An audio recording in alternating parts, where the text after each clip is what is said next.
दोस्तों, तो आपका स्वागत है आपके अपने चैनल टेक्निकल स्टडी पॉइंट पे। और आज हम देखेंगे जो आपका बीएसएफ के अंदर रिक्रूटमेंट आई हुई है। और बीएसएफ के अंदर आपका जो है रेगुलर बेसिस पे आपका कांस्टेबल ट्रेड्समैन की वैकेंसी आई हुई है, जिसमें आपका मेल और फीमेल दोनों के लिए है।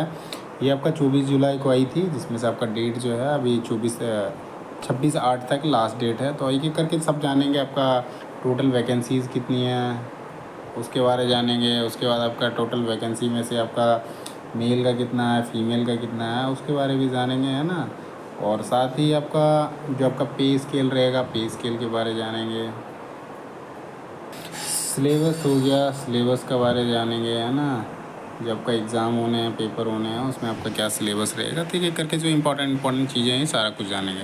सो हम स्टार्ट करते हैं। सो ये आपका बीएसएफ जो है मिनिस्ट्री ऑफ होम अफेयर के अंदर आता है और गवर्नमेंट ऑफ इंडिया और मिनिस्ट्री ऑफ होम अफेयर के अंदर आता है, जिसमें से आपका जो निकाला हुआ है आपका डीजी जो है director general border security force, उनकी ओर से आया हुआ है। पर्सनल डायरेक्टरेट जो है उनकी ओर से रिक्रूटमेंट सेक्शन जो है वहाँ से आया हुआ है। सो इसमें टोटल सीटें जो है आपका 3588 सीटें हैं, जिसमें से आपका 182 सीटें जो हैं फीमेल के लिए रिजर्व हैं और 3406 सीटें जो हैं ये आपका मेल के लिए है। पोस्ट जो है आपका कांस्टेबल ट्रेड्समैन है और ये आपका 24-25 के लिए है ना। इसमें आपका पे स्केल जो रहेगा लेवल 3 का है, जिसमें आपका पे स्केल जो है 21,700 से लेकर 69,100 तक है। वो 7 CPC के हिसाब से। 7 CPC क्या होता है? सेंट्रल पे कमीशन होता है ना।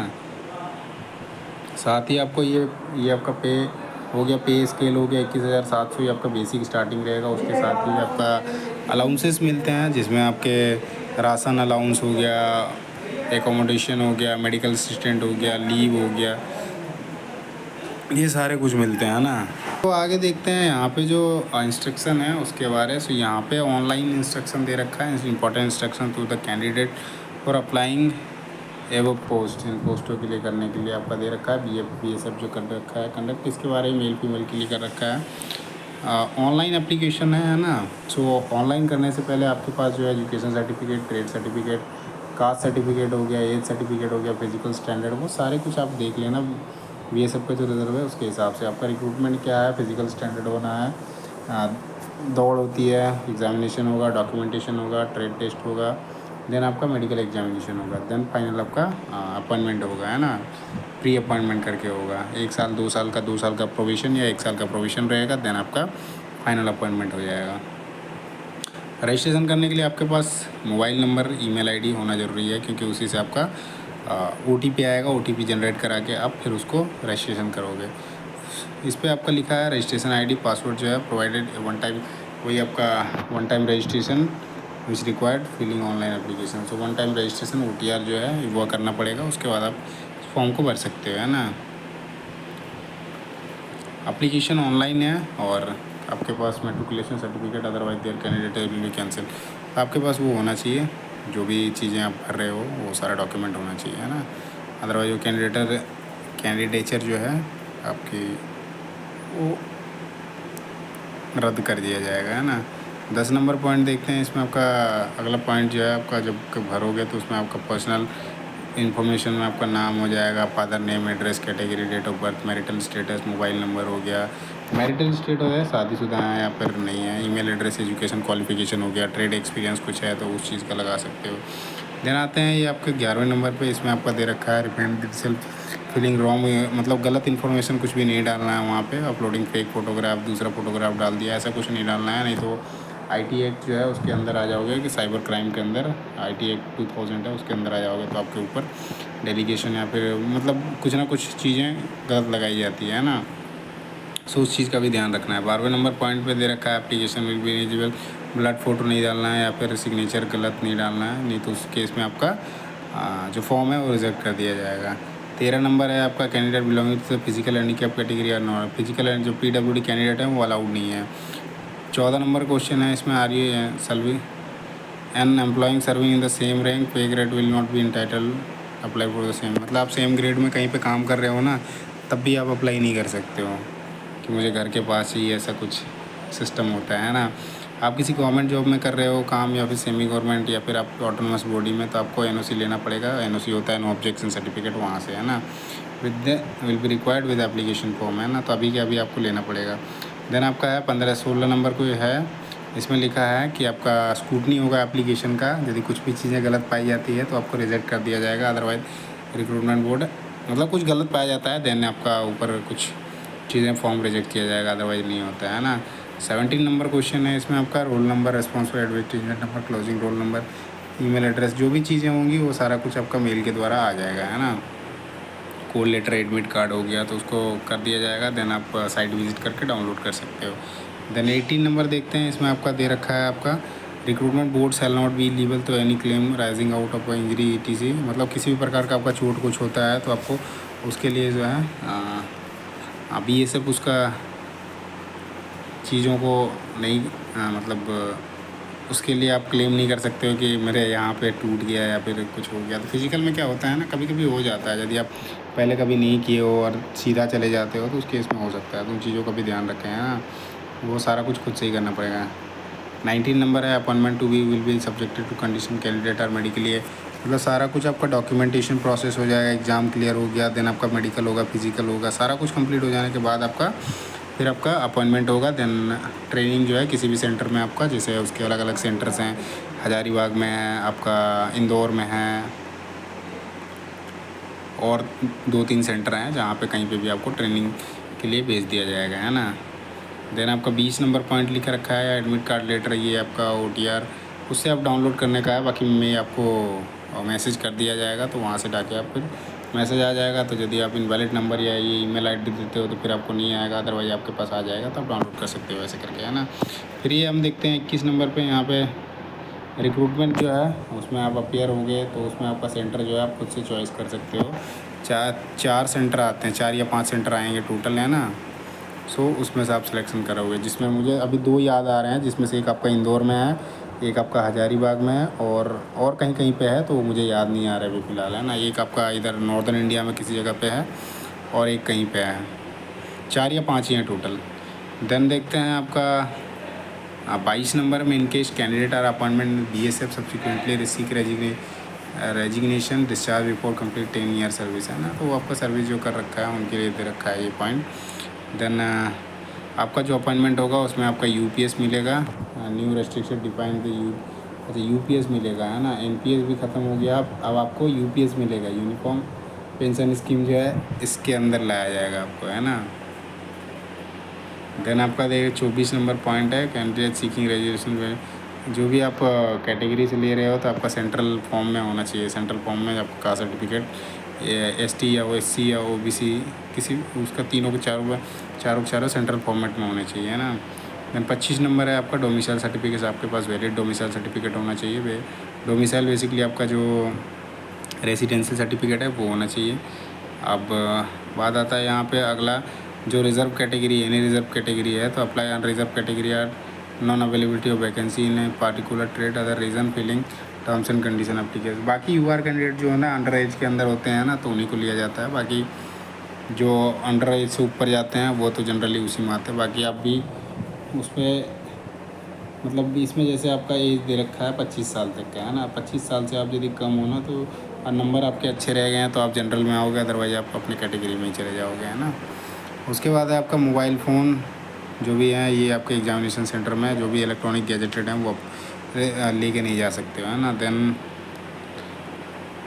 28 नंबर दे रखा है इसमें, biometric method will be use during all stage of recruitment, मतलब जब भी आपका प्रोसेस होगा, एग्ज़ाम के टाइम पे हो गया, इवन फिज़िकल के टाइम में हो गया, मेडिकल के टाइम में, हर टाइम पे आपका बायोमेट्रिक होगा, उसके बारे में लिख रखा है। बाकी ये सारी चीज़ें हैं। रिटर्न एग्जामिनेशन आपका एग्जामिनेशन सेंटर OMR बेस्ड होगा, ऑनलाइन नहीं होगा, है ना। क्वेश्चन जो होंगे इंग्लिश और हिंदी में अवेलेबल होगा। बाकी आपका selected candidate will be govern by BSF act rule, जो भी सिलेक्टेड कैंडिडेट होंगे BSF में गवर्न करेंगे और उसके एक्ट रूल है उसके हिसाब से फिर आपका एंट्री मतलब पोस्टेड जो है देश के किसी भी कोने में किया जा सकता है। देन आपका लिख रखा है अगला पॉइंट जो है time of selection claim application mode fonts system candidature will be cancel the BSF authorities record shall be final, है ना। सो ये आपका दे रखा है। बाकी आपके पास जब एग्ज़ाम देने जाओ या फिर फिजिकल कुछ भी देने जाओ, गवर्नमेंट ID एक साथ में लेके जाना है जिसमें Aadhaar card, voter ID, driving licence, identity card कुछ भी हो आप वो लेके जा सकते हो। यूनिवर्सिटी कॉलेज का भी यदि आइडेंटिटी कार्ड है वो भी ले जा सकते हो, है ना। देन इसमें आपका फॉलोइंग डॉक्यूमेंट आप mandatory to be uploaded in, आप क्या क्या अपलोड करना है उसके बारे में। 10th सर्टिफिकेट करना है, यदि किसी ट्रेड से कर रखा है वो हो गया। डोमिसाइल करना है, कास्ट सर्टिफिकेट करना है, ये रिलैक्सेशन के लिए, है ना। विंडो दे रखा है इसमें आपका online application form selection correction का आपका डेट रहेगा 24/8 से लेकर आपका 26/8, 2 दिन का है। तो 24 तारीख तक लास्ट डेट है, उसके बाद आपका करेक्शन का डेट रहेगा, है ना। तो ये इसमें करेक्शन है। आपका जो फ़ी लगना है वो आपको 100 रुपया लगेगा, जो एप्लीकेशन फ़ी है 100 रुपया है। देन आपका ये कटवाने के लिए आपका नेट बैंकिंग या फिर क्रेडिट कार्ड डेबिट कार्ड से कटा सकते हो, है ना। करेक्शन के लिए भी सेम है और वो रिफंडेबल नहीं होगा, है ना। आगे देखते हैं आपका बिफोर सबमिशन ऑनलाइन का करेक्शन। जो भी चीज़ें आप डाल दिए हो उसके बाद में आप करेक्शन नहीं कर सकते हो, इसलिए पहले ही देखो करेक्शन कर सकते हो तो कर सकते हो, है ना। आपका दे रखा है examination fee and mode of payment, तो 100 रुपये का दे रखा है। प्लस उसमें कैंडिडेट में जैसे यूआर का हो गया, EWS और OBC कैटेगरी है, इनके लिए 100 रुपया है एग्जामिनेशन फ़ी और 50 रुपया जो है आपका GST लगा रखा है इसमें, है ना। मतलब 150 रुपये लगना है। नेट बैंकिंग, क्रेडिट कार्ड या नियरेस्ट ऑथराइज जो कॉमन सर्विस सेंटर है वहाँ से आप कर सकते हैं। वुमेन कैंडिडेट और ST/SC कैंडिडेट हैं उनके लिए, women candidate belonging to schedule caste, schedule tribe और BSF government post national service, इनको पेमेंट नहीं लगने का है ना। जो 150 रुपये लग रहा है वो पैसा नहीं लगेगा। सारा ऑनलाइन मोड पे पैसा पेमेंट करना है। एक बार आप पेड कर दिए पैसा तो आपको वापस नहीं मिलेगा। यदि आपके पास रिसिप्ट नहीं है एग्जामिनेशन फ़ी का, उस केस में भी आपको रिजेक्ट कर दिया जाएगा, है ना। अब रिक्रूटमेंट एजेंसी का दे रखा है ना। अब यहाँ पे क्या है ना, अलग अलग जगह पे कर रहा है। वो ट्रेनिंग सेंटर में बता रहा था 4-5 है। रिक्रूटमेंट का इसमें टोटल दे रखा है आपका 3 हो गया। सो हर स्टेट में लगभग 17 टोटल है ना। सो इसमें से आपका देखो मेन जो ट्रेनिंग सेंटर है ना, इसमें से आप देखोगे सो अलग अलग दे रखा है। जो रिक्रूटमेंट एजेंसी या सेंटर रहेगा वो आपका JNK में है, JNK रीजन में 2 हैं। पंजाब हिमाचल वाले पे एक है, जहाँ पंजाब हेडक्वार्टर है वहीं पे आपका होगा। गुजरात, महाराष्ट्र, दमन दीव, दादर नगर हवेली इसका आपका गुजरात में होना है। राजस्थान हरियाणा का राजस्थान में, बिहार सिक्किम का जो है नॉर्थ बंगाल में होगा। उसके बाद वेस्ट बंगाल असम अंडमान निकोबार का जो है साउथ बंगाल में होगा। देन मणिपुर, मिज़ोरम, नागालैंड का जो है आपका फ्रंटायर हेडक्वार्टर BSF है MNC, वहाँ पे आपका जो अरुणाचल प्रदेश में है वहाँ पे होगा। अरुणाचल प्रदेश मेघालय का आपका है शिलोंग में होगा। असम का जो है आपका गुवाहाटी, त्रिपुरा का है त्रिपुरा में। झारखंड जो है ये आपका ट्रेनिंग सेंटर है यहाँ पे झारखंड में। जो BSF हजारीबाग है ना, मेरू कैंप, यहाँ पे आपका एक ट्रेनिंग सेंटर है। ये MP के अंदर है, यहाँ पे भी आपका एक ट्रेनिंग सेंटर है। देन UP है, दिल्ली, इसका दिल्ली में ही होगा। देन ये बाकी सारे हैं ना। बाकी आप उनको देखना है। एलिजिबिलिटी जो है 18 से 25 साल होना चाहिए, उससे ज़्यादा नहीं होना चाहिए। उससे ज़्यादा है तो आपको कैटेगरी है तभी आपको एज की छूट मिलेगी। ST/SC हो तो 5 साल का है और OBC हो तो 3 साल का है। एजुकेशन क्वालिफिकेशन तो बता दिया था, 10th होना चाहिए आपका। और साथ में आपका जो है ITI भी करा हुआ होना चाहिए, जिसमें आपका कारपेंटर, प्लम्बर या पेंटर, इलेक्ट्रिशियन, पंप ऑपरेटर या इससे करा होना चाहिए। साथ में आपका 10th होना चाहिए। 2 साल का सर्टिफिकेट कोर्स ऑफ ITI मांग रखा है, या फिर 1 साल का आपके पास एक्सपीरियंस इंडस्ट्रियल ट्रेनिंग का है, वोकेशनल ट्रेनिंग का रखा है। एटलीस्ट 1 ईयर एक्सपीरियंस होना चाहिए, है ना। 4 ट्रेड्स, ये आपका कोबलर का है, टेलर का है, वॉशरमैन है, बार्बर है, स्वीपर है और आपका खोजी का भी है ना। देन आधा और तीसरा देखते हैं इसमें आपका दे रखा है कांस्टेबल, कुक हो गया, वेब कैरियर हो गया, कांस्टेबल, इनके लिए आपका दे रखा है आपका कोर्स किया हुआ होना चाहिए। तो जो भी है ITI किया हुआ होना चाहिए। 1 साल का, 2 साल का ट्रेड किया हुआ होना चाहिए। ऐसा नहीं कि बिल्कुल ना कर रखा है ना। ये कुछ ट्रेड हैं, इनमें भी आपका ये किया होना चाहिए। NSQ वेब जो है वहाँ से आपका किया होना चाहिए। कोर्स जो है नेशनल स्किल डेवलपमेंट कॉरपोरेशन से जो होता है उस चीज़ का किया होना चाहिए ना। देन आपका नोट में दे रखा है 3 चीज़ों का। आपका फिज़िकल स्टैंडर्ड में दिया है 165 जो है आपका हाइट है मेल के लिए। जो चेस्ट का दे रखा है आपका, ये आपका जनरल कैंडिडेट के लिए है ना। बाकी कैटेगरी के हिसाब से अलग अलग छूट मिलता है उसमें, है ना। हर जगह के लिए फीमेल के लिए जो है 155 सेंटीमीटर है ना। बाकी सारा कुछ आप देख सकते हो इसमें। अलग अलग स्टेट में जैसे नॉर्दर्न पार्ट आता है, हिमालयन रीजन वाले आते हैं, उनके हाइट थोड़ी कम होती है तो उनको छूट दे रखा है हाइट में, है ना। गढ़वाल रीजन का आ गया, या आप चले जाओगे ईस्टर्न रीजन में, नॉर्थ ईस्टर्न स्टेट्स में जाओगे तो वहाँ और छोटे हाइट के मिलते हैं, तो वहाँ और ज़्यादा छूट दे रखा है। गोरखा में जाओगे तो वहाँ और छोटे मिलते हैं तो उनको और ज़्यादा छूट दे रखा है, 155 डिग्री का दे रखा है ना। जो जीटी हैं, गोरखा टेरिटोरियल एडमिनिस्ट्रेशन में आते हैं, उनको 155 डिग्री सेंटीमीटर हाइट मांग रखा है। देन वेट का है तो वेट आपका एज के हाइट के हिसाब से होना चाहिए, उसका चार्ट मिल जाएगा, चार्ट में देख सकते हो, है ना।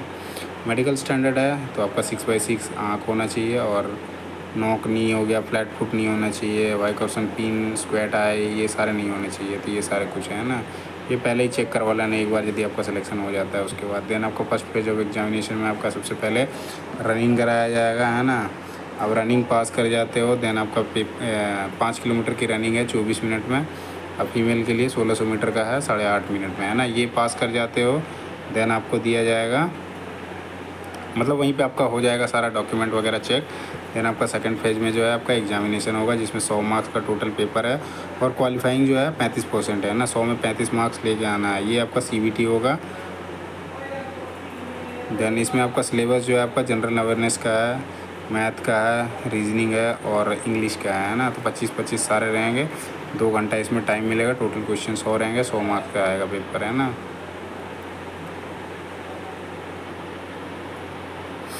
तो आपको candidate reporting after 15 minute of commencement examination will not B, 15 minute के बाद यदि आप एग्जाम टाइमिंग है उसके बाद आते हो तो आपको अलाउ नहीं किया जाएगा। देन डॉक्यूमेंटेशन का देख रखा है तो डॉक्यूमेंटेशन होगा, उसके बाद आपके पास सारे जो लिस्ट के हिसाब से है उस लिस्ट में आपका सारा कुछ होना चाहिए। देन आपका ट्रेड टेस्ट होगा, तो ट्रेड टेस्ट का लिख रखा है किसका किसका ट्रेड टेस्ट होना है। तो ये जितने ITI वाले होंगे उनके आपका ट्रेड टेस्ट नहीं होगा। कोबलर का जो है उसका होगा, कोबलर का, टेलर का, वाशर का, बार्बर का, स्वीपर का, खोजी का, इनका सबका होगा। मस्ट भी इनको पास करना भी ज़रूरी है उस चीज़ में, ऐसा नहीं कि पास नहीं कर रहे हैं ना। खोजी का भी होगा, कुक का ज़रूरत नहीं है, वाटर कैरियर जो है उनका भी ज़रूरत नहीं है, और वेटर जो है उनके लिए भी आपका ट्रेड टेस्ट नहीं होगा। लेकिन इसका लिख रखा है इसमें कि आपका सर्टिफिकेट जो है यहाँ से होना चाहिए, NSQF का, है ना। रिमार्क्स में लिख रखा है, बाकी ट्रेड टेस्ट नहीं है इसमें। देन आपका दे रखा है यहाँ पे कंटेंट, टैटू कहाँ से, यदि टैटू है आपके बॉडी में तो कहाँ पे होना चाहिए, कहाँ पे नहीं होना चाहिए, है ना। साइड लोकेशन और उसका एल्बो से कहाँ होना चाहिए, उसका साइज़ भी है ना एटलीस्ट। ये इन चीज़ों का भी ध्यान रखने का है। और फीमेल कैंडिडेट के लिए दे रखा है, एनी सच फीमेल कैंडिडेट को during medical examination found to be pregnant 12 week और above she is declare temporary unfit, मतलब 12 सप्ताह 84, मतलब 3 महीने से ज़्यादा का, 3 महीना भी मान कम मत चलो, है ना। 84 दिन का है, उससे ज़्यादा नहीं होना चाहिए। उससे कम का है यदि प्रेग्नेंट है फीमेल तो उससे ज़्यादा नहीं अलाउड होते हैं, तो अदरवाइज़ वो मेडिकली अनफिट कर दी जाएगी। रिव्यू दिया जाएगा मेडिकल का अपना हो जाने के बाद, फाइनल हो जाएगा। इकोनॉमिकल वीकर सेकंड है उसके लिए दे रखा है। बाकी यही चीज़ें हैं। एम्प्लॉयमेंट एक सर्विसमैन के लिए आपका ये क्राइटेरिया है, 3 साल का मिनिमम जो है मिलिट्री सर्विस होनी चाहिए, उससे कम का नहीं होना चाहिए। फाइनल मेरिट लिस्ट का ले रखा है, post wise category wise final merit list आएगा। देन आपका जैसे होता है इसमें वेटिंग लिस्ट, किसी भी प्रकार का वेटिंग लिस्ट नहीं दिया जाएगा। रेजोल्यूशन ऑफ टाई होगा तो डेट ऑफ बर्थ होता है, नेम होता है, उसके अकॉर्डिंग किया जाता है। कैसे अप्लाई करना है तो ये आपका साइट है, ये आपका साइट दे रखा है, यहाँ पे जाओगे आपका। बाकी मैं लिंक डाल दूँगा टेलीग्राम चैनल पे, टेक्निकल स्टडी पॉइंट है उस पर डाल दूँगा, तो वहाँ से आप कर सकते हो डायरेक्टली लॉगिन, है ना। बाकी सारे डॉक्यूमेंट तो बता ही दिया, वही चीज़ का एक्सपीरियंस सर्टिफिकेट है तो डाल देना। सो बाकी यहाँ पे देखेंगे तो ये आपका 1 टाइम रजिस्ट्रेशन का है, देन एप्लीकेशन है, देन आपका स्टेप दे रखा है कैसे कैसे करना है ना। बाकी ये नो ऑब्जेक्शन सर्टिफिकेट का जो है ये फॉर्मेट होगा, इस पर भी करवा सकते हो, अदरवाइज आप खुद से बना लेते हो एप्लीकेशन के थ्रू। बाकी वही है, कास्ट सर्टिफिकेट का है, देन आपका EWS का मिलेगा, वही सारा कुछ मिलेगा। सो ये तो आपको PDF चाहिए होगा, PDF में डाल दूंगा टेक्निकल स्टडी पॉइंट पर, तो वहाँ से आप डाउनलोड कर सकते हो, है ना। सो लिंक भी डाल दूंगा आप रजिस्ट्रेशन करने का, वहाँ से रजिस्ट्रेशन करके देन अपना अप्लाई कर सकते हैं, है ना।